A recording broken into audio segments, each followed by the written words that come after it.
아합과 나를 향한 하나님의 분노와 기쁨. 열왕기상 21장 21절에서 29절까지 볼 텐데요. 먼저 21절 말씀 함께 읽겠습니다. 여호와의 말씀이 내가 재앙을 내게 내려 너를 쓸어버리되 내게 속한 남자는 이스라엘 가운데의 매인자나 노인자를 다 멸할 것이요. 아멘. 아합을 향한 이 하나님의 심판의 메시지, 이 메시지를 엘리야 선지자를 통해서 선포하게 하십니다.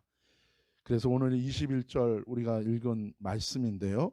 이 21절에 실제로 이 히브리어 원문을 보면 가장 먼저 나오는 말이 있어요. 여러분 그 히브리어나 헬라어나 항상 가장 그 문장의 중요한 말이 제일 먼저 항상 나옵니다. 그리고 이 히브리어나 헬라어나 항상 그 순서가 중요해요. 그래서 어떤 것을 설명할 때 이 단어들이 먼저 앞에 나온 것이 더 중요한 것이죠. 이 문장에서 제일 먼저 나오는 단어는 그 말은 힌니라는 단어예요. 이 말은 영어로는 behold, 보라, 주목하라 라는 이 hen이라는 단어에서 이 나온 말이죠. 이것은 강조하는 거예요. 뭔가 하나님이 말씀하시는 이 강조하기 위해서 또 하나님의 어떤 강한 의지, 이것에 대한 집중을 요구하는 단어가 바로 이 단어예요. 이것은 이제 하나님께서 뭔가를 작정하셨다는 것을 의미하는 거예요. 그것으로 오늘 본문에 보면 두 가지를 말씀하십니다. 이렇게 얘기해요. 메비 엘레카 라. 이거는 나는 너에게 재앙을 가져올 것이다.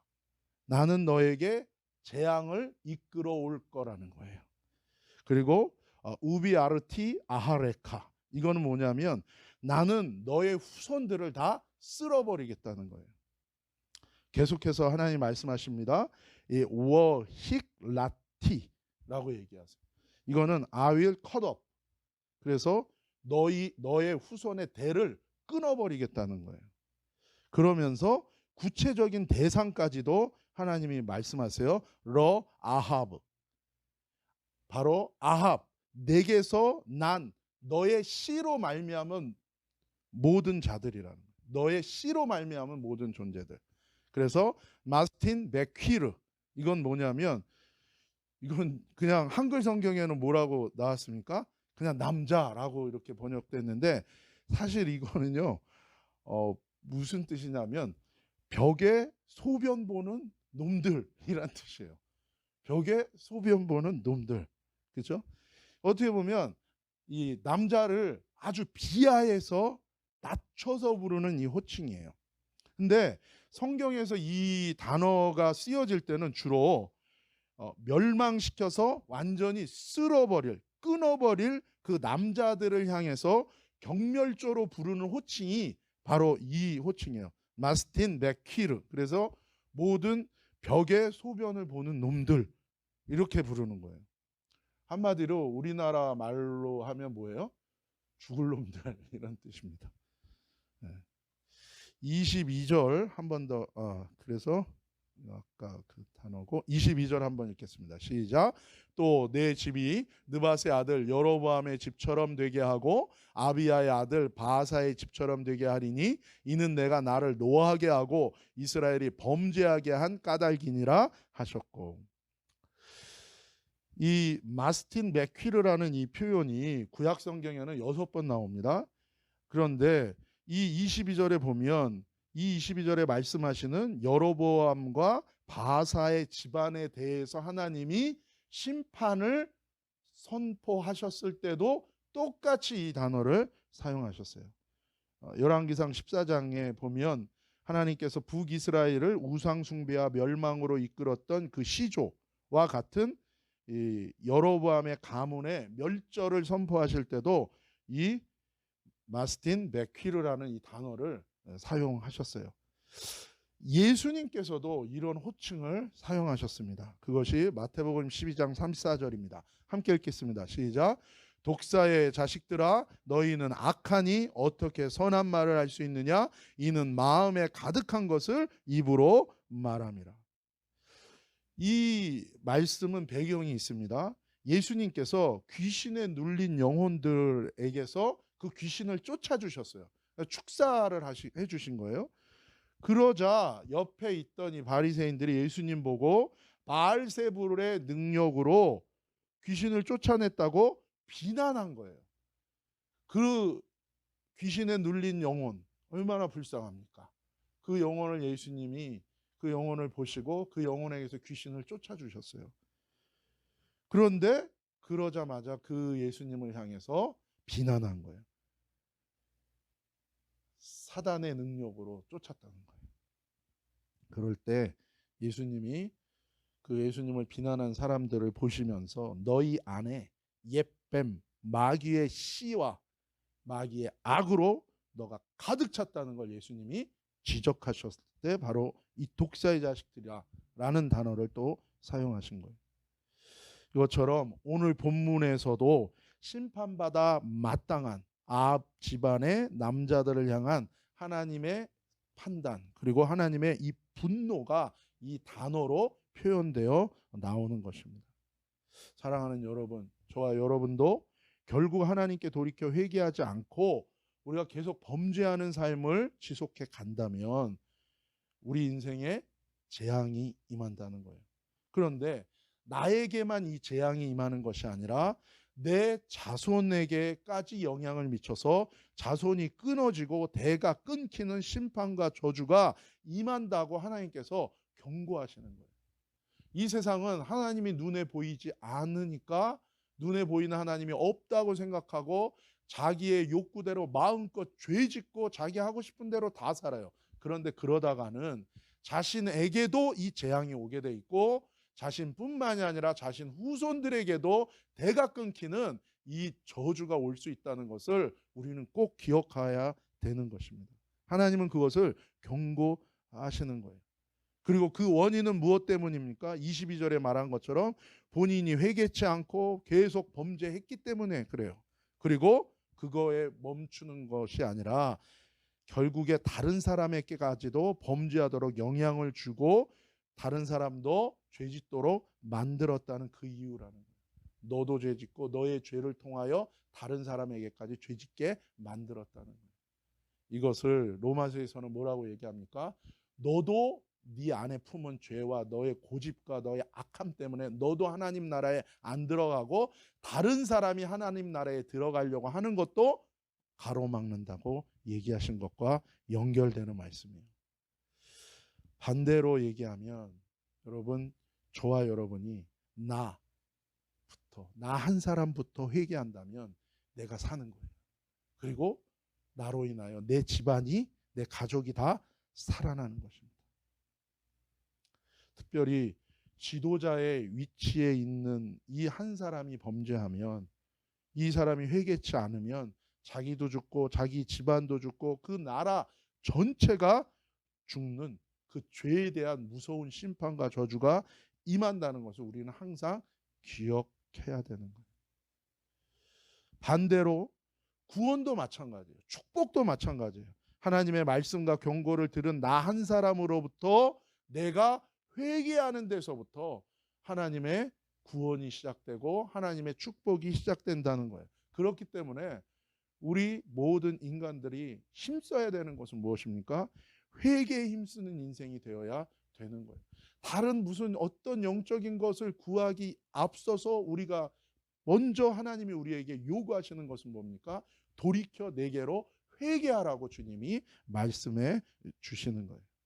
그렇기 때문에 돌이켜 회개하는 자들에게 성경은 놀라운 예수 그리스도의 구원의 은혜를 약속하고 은혜가 임한다고 말씀해 주시는 것입니다. 로마서 5장 17절 19절 우리 함께 읽겠습니다. 시작. 한 사람의 범죄로 말미암아 사망이 그 한 사람을 통하여 왕노릇하였은즉 더욱 은혜와 의의 선물을 넘치게 받는 자들은 한 분 예수 그리스도를 통하여 생명 안에서 왕노릇하리로다. 그런즉 한 범죄로 많은 사람이 정죄에 이른 것 같이 한 의로운 행위로 말미암아 많은 사람이 의롭다 하심을 받아 생명에 이르렀느니라. 한 사람이 순종하지 아니함으로 많은 사람이 죄인 된 것 같이 한 사람이 순종하심으로 많은 사람이 의인이 되리라. 아멘. 사랑하는 여러분, 저와 여러분이 예수님의 놀라우신 이 십자가의 보혈의 공로와 은혜를 찬양할 놀라운 근거와 이유가 있음을 우리가 잊지 않기를 바랍니다. 그래서 우리는 더욱더 이 공로와 은혜를 알기 때문에 회개에 힘쓰는 인생이 되어야 되는 거예요. 예수님을 따라가며 거룩한 신부로 우리가 단장되어져 가는 것, 이것이 저와 여러분의 인생의 최고 우선순위라는 거예요. 한국에서 여러 가지 이제 문제가 일어나면서 교회 다니는 사람들이 욕을 먹고 비난을 많이 받는 것 같아요. 그래서 한국에 있는 분들이 저에게 몇몇 분들이 전화를 해요. 너무 답답하니까 예수님을 믿고 그리스도인이라는 것 자체가 욕을 먹는 그 상황 속에서 고민이 돼서 저한테 전화를 하는 거예요. 그중에 어떤 분이 저한테 전화를 하셨어요. 그래서 이분은 처음에 전화를 하셔서 왜 전화를 하셨을까 여러 가지 이제 궁금했는데 어쨌든 저한테 물어보더라고요. 어떻게 해야 되는가? 그래서 제가 그런 얘기를 했어요. 하나님의 이 재앙은 하나님의 심판의 성격이 있다. 그러나 에스겔서에 나오는 것처럼 이 심판은 세상을 향해 먼저 오는 게 아니라 하나님의 집에 심판이 먼저 온다. 그리고 하나님의 집에서는 저 같은 영적 지도자들에게 심판이 먼저 온다. 그렇기 때문에 이것은 이 재앙 앞에서 어떻게 해야 되는가? 먼저 영적 지도자들이 먼저 회개해야 된다. 영적 지도자들이 그럼 무엇을 회개할 것인가? 바로 두 가지를 회개해야 된다. 먼저 이 영적 지도자들이 회개해야 될 것은 첫 번째로 하나님의 뜻대로 살지 않은 것, 하나님 말씀대로 살지 않은 것, 내 자신부터 그것을 회개해야 된다. 그리고 그것은 곧 하나님의 뜻대로 목회하지 않은 것, 하나님의 말씀대로 목회하지 않은 것. 교묘하게 하나님의 뜻을 가장하지만 정작 그 속에 깊은 곳에 들어가서 동기를 살펴보면 온전히 하나님만을 위해서 목회했느냐? 그렇지 않은 것. 이거 회개하고 하나님 앞에 돌이켜요. 사람은 속일 수 있지만 불꽃 같은 예수 그리스도의 그 눈앞에서 어떻게 속일 수 있느냐? 거기서 돌이켜야 된다. 그리고 또 하나는 하나님의 말씀을 혼잡하게 한 거. 왜 혼잡하게 하는가? 사람의 눈치를 보고 사람의 인기를 얻고 사람에게 영합하게 하기 위해서. 그러니까 진리를 전하되 다 전하지 않는 거예요. 하나님 뭔가 깨달았어요. 그런데 그 진리를 있는 그대로 전하면 사람들에게 부담 주는 거예요. 그리고 사람들에게 인기 없어요. 그랬을 때 거기에 더하거나 빼서 하나님의 말씀을 혼잡하게 만드는 거예요. 그러면 하나님의 말씀을 내가 꾸미지 않고 있는 그대로 전할 때 하나님 말씀 자체가 능력이라서 거기서 회개가 일어나고 부흥이 일어나고 회복이 일어나는데 그 말씀을 혼잡게 하는 거예요. 왜요?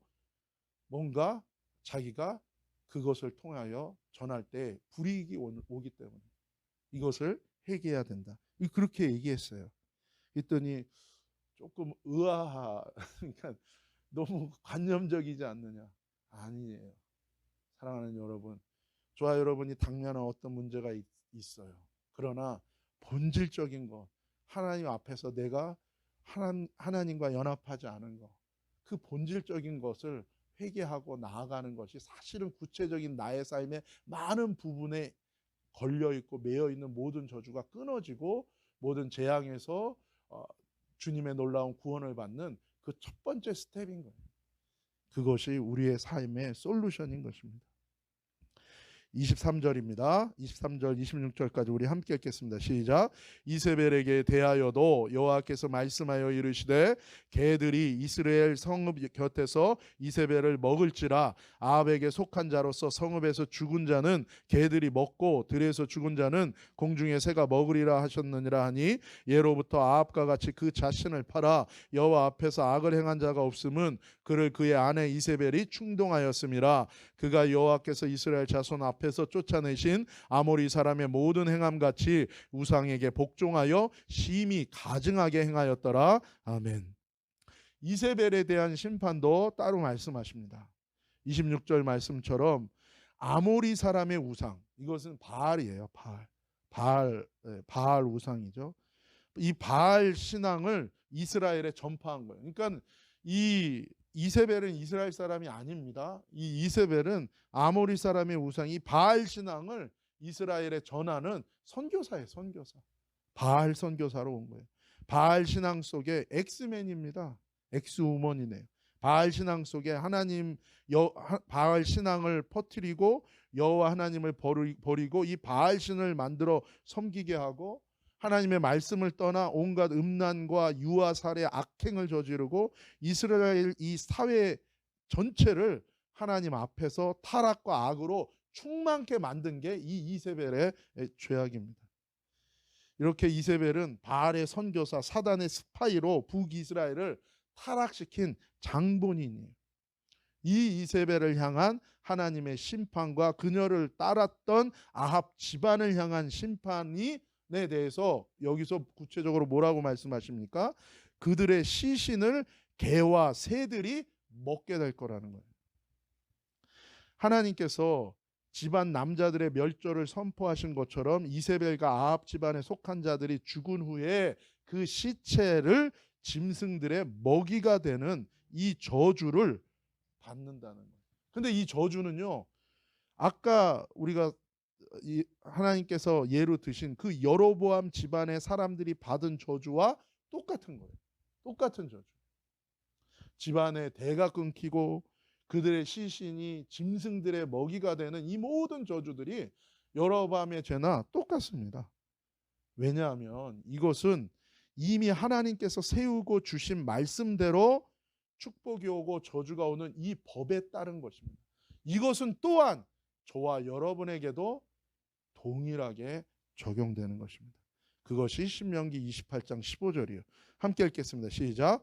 내가 만일 내 하나님 여호와의 말씀을 순종하지 아니하여 내가 오늘 내게 명령하는 그의 모든 명령과 규례를 지켜 행하지 아니하면 이 모든 저주가 내게 임하며 내게 이를 것이니. 하나님 말씀 떠나 살면 반드시 저주받습니다. 이 저주 중에는 오늘 아합의 집안, 여로보암 집안에 선포하신 저주들이 나오는 거예요. 그것이 신명기 28장 18절인데 함께 읽겠습니다. 내 몸의 소생과 내 토지의 소산과 내 소와 양의 새끼가 저주를 받을 것이며 내가 들어와도 저주를 받고 나가도 저주를 받으리라. 내가 악을 행하여 그를 잊음으로 내 손으로 하는 모든 일에 여호와께서 저주와 혼란과 책망을 내리사 망하며 속히 파멸하게 하실 것이며 내 시체가 공중의 모든 새와 땅의 짐승들의 밥이 될 것이나 그것들을 쫓아줄 자가 없을 것이며 아멘. 하나님 말씀 그대로입니다. 그 죄에 대한 저주로 그 집안의 대가 끊기는 거예요. 그리고 뭐예요? 그 시체가 짐승의 밥이 되는 비참한 저주와 심판이 임한다는 것입니다. 반대로 하나님 말씀 그대로 또한 무엇도 임합니까? 축복과 구원도 임하는 거예요. 신명기 28장 1절에서 3절입니다. 함께 읽읍시다. 내가 내 하나님 여호와의 말씀을 삼가 듣고 내가 오늘 내게 명령하는 그의 모든 명령을 지켜 행하면 내 하나님 여호와께서 너를 세계 모든 민족 위에 뛰어나게 하실 것이라. 내가 내 하나님 여호와의 말씀을 청종하면 이 모든 복이 내게 임하여 내게 이르리니 성읍에서도 복을 받고 들에서도 복을 받을 것이며 아멘. 우리 인생의 최고 우선순위는 하나님께 돌이켜 회개하며 주신 믿음 따라 하나님의 말씀대로 순종하는 삶을 사는 것입니다. 그러면 하나님의 손이 함께 하시고 하나님의 임재가 함께 하시고 하나님의 의와 자비로 통치하시는 하나님 나라 권세와 능력 가운데 살아가는 거예요. 우리가 아까 기도 후에 마지막에 부른 찬송이 요즘에 많이 부르는 찬양이에요. The Blessing이라는 그 찬양이에요. 그런데 사실 그냥 단순히 축복한다 선포한다고 되지는 않아요. 핵심은 무엇입니까? 회개하여 돌이켜 하나님 주신 믿음을 따라 하나님의 말씀대로 순종하는 자에게는 어떤 저주도 다 끊어집니다. 그렇게 돌이켜 회개하고 하나님 주시는 믿음으로 예수 그리스도의 안에 거하는 자에게는 이제 저주가 끊어지고 하나님의 축복이 오는 것이요 하나님의 사망 권세와 심판이 물러가고 멸망이 물러가고 하나님의 놀라운 구원의 은혜가 임하는 것입니다. 27절에서 우리 29절까지 함께 읽겠습니다. 아합이 이 모든 말씀을 들을 때에 그의 옷을 찢고 굵은 배로 몸을 동이고 금식하고 굵은 배에 누우며 또 풀이 죽어 다니더라. 여호와의 말씀이 디셉 사람 엘리야에게 임하여 이르시되 아합이 내 앞에서 겸비함을 내가 보느냐 그가 내 앞에서 겸비함으로 내가 재앙을 저의 시대에는 내리지 아니하고 그의 아들의 시대에야 그의 집에 재앙을 내리라 하셨더라. 아멘. 27절에 아합이 놀라운 변화를 일으킵니다. 엘리야를 통해 전해 들은 심판의 선고와 메시지를 듣고 그가 변화가 일어나는. 여러분, 그 부자와 나사로의 비유를 예수님이 말씀하셨습니다. 거기서 부자 죽은 후에 나사로는 아브라함 품에 안겨 있고 이 부자는 이 지하 수월에 뜨거운 불 가운데 떨어져 있는 거죠. 그가 너무나도 목말라서 물 한 모금만 적셔달라고 하고 간구하죠. 그리고선 무엇을 또 간구합니까? 아직 이 세상에 죽지 않고 살아남은 내 동생들에게 여기 나처럼 이 수월에 지옥에 이제 오지 않게 그들을 구원할 수 있게 해달라는 거예요. 그러면서 또 여전히 자기의 생각을 얘기합니다. 자기 죽은 자기가 살아나서 가서 얘기하면 저 동생들이 믿을 거라는 거예요. 왜요? 자기처럼 동생들도 악한 자들이에요. 그 마음이 얼마나 악한지 알거든요. 그 마음이 얼마나 탐욕과 욕심에 사로잡힌 줄 아니까 자기가 죽은 자가 살아나는 기적 앞에서는 내 동생들도 회개할 거라고 또 생각. 그게 이 부자의 여전히 변하지 않는 마음이에요. 잘못된 믿음입니다. 그거에 대해서 아브라함이 뭐라고 얘기합니까? 악한 자, 네 동생들은 네가 죽었다 다시 살아나는 기적을 본다고 회개하는 게 아니야. 이미 내가 그들에게 회개할 수 있는 구원의 길을 줬다. 인간은 기적을 본다고 회개하지 않는다. 회개할 수 있는 유일한 길은 무엇입니까? 하나님의 말씀을 들려주는 거예요. 많은 교회 다니는 신자들이라는 사람들조차도 하나님의 말씀을 듣고 사람이 변하는 것에 대한 그것보다 아마 기적을 보고 사람이 변화되는 것에 대해서 더 크게 생각한다면 그 사람은 아직 복음을 모르는 것입니다.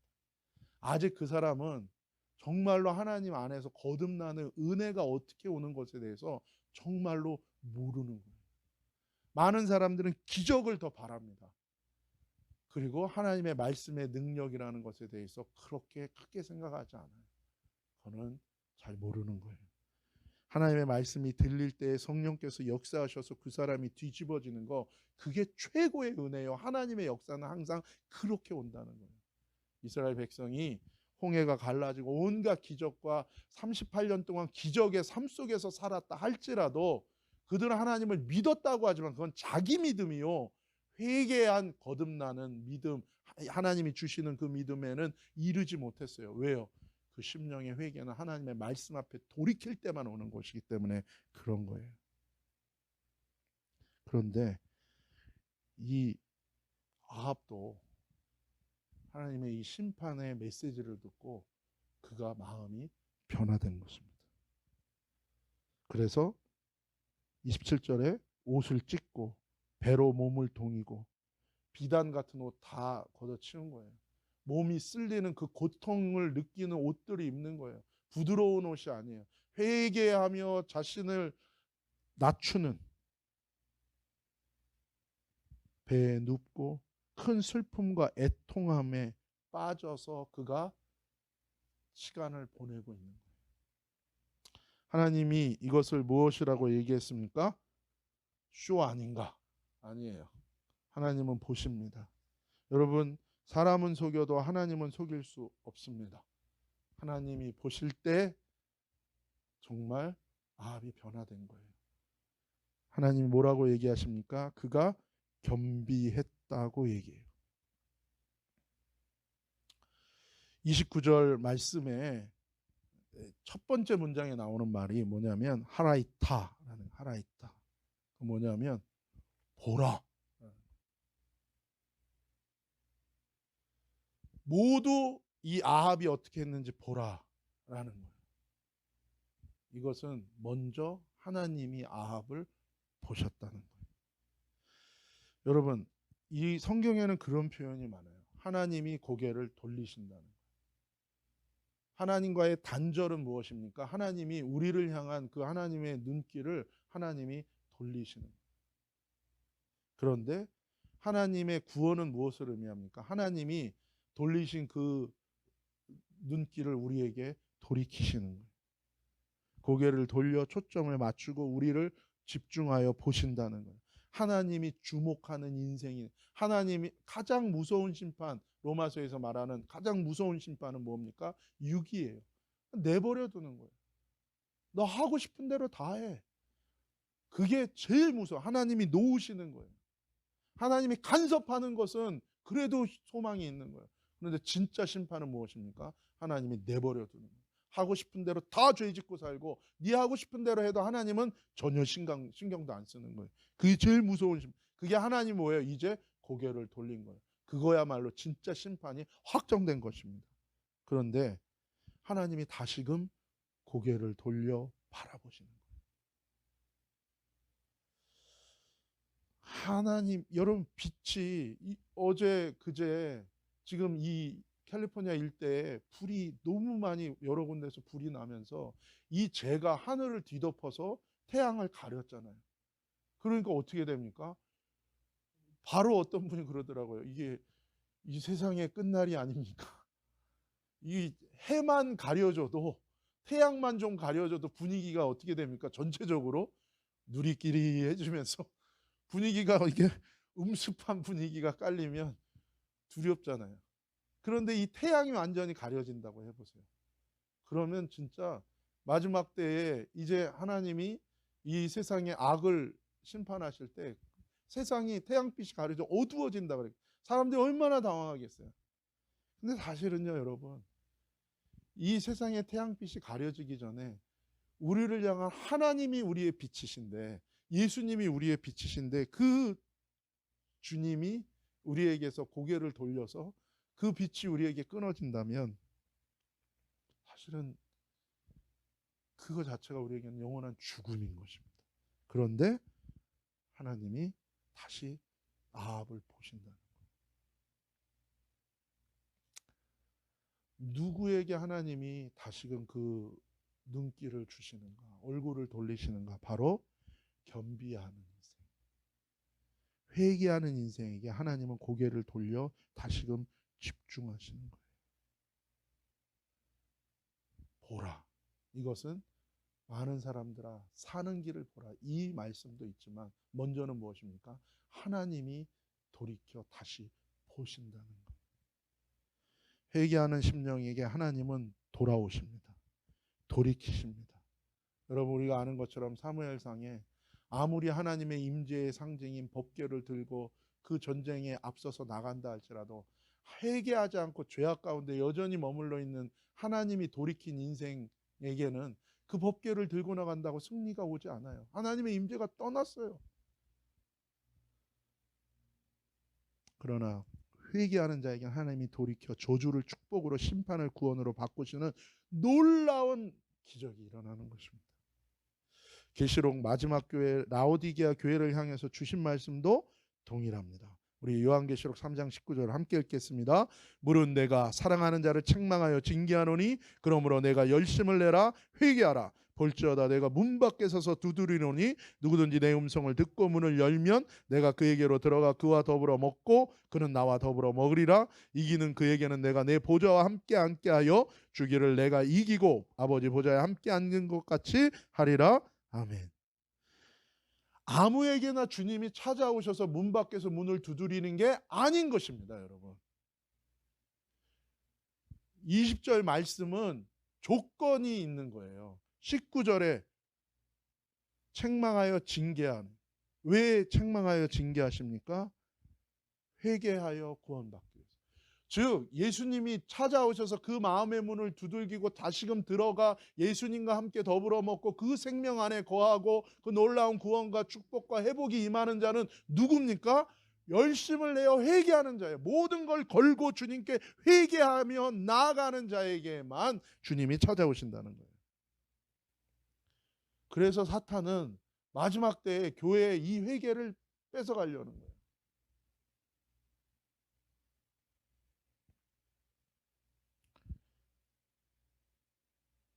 모든 걸 다 갖고 있는데 회개가 빠진 교회라면 주님과 상관없는 교회일 수 있다는 거예요. 그게 라오디게아 교회의 본질인 것입니다. 회개의 삶이 이기는 삶인 거예요. 우리의 승리가 여기에 있어요. 회개하는 심령에게 주님은 주목하시고 돌이키신다는 거예요.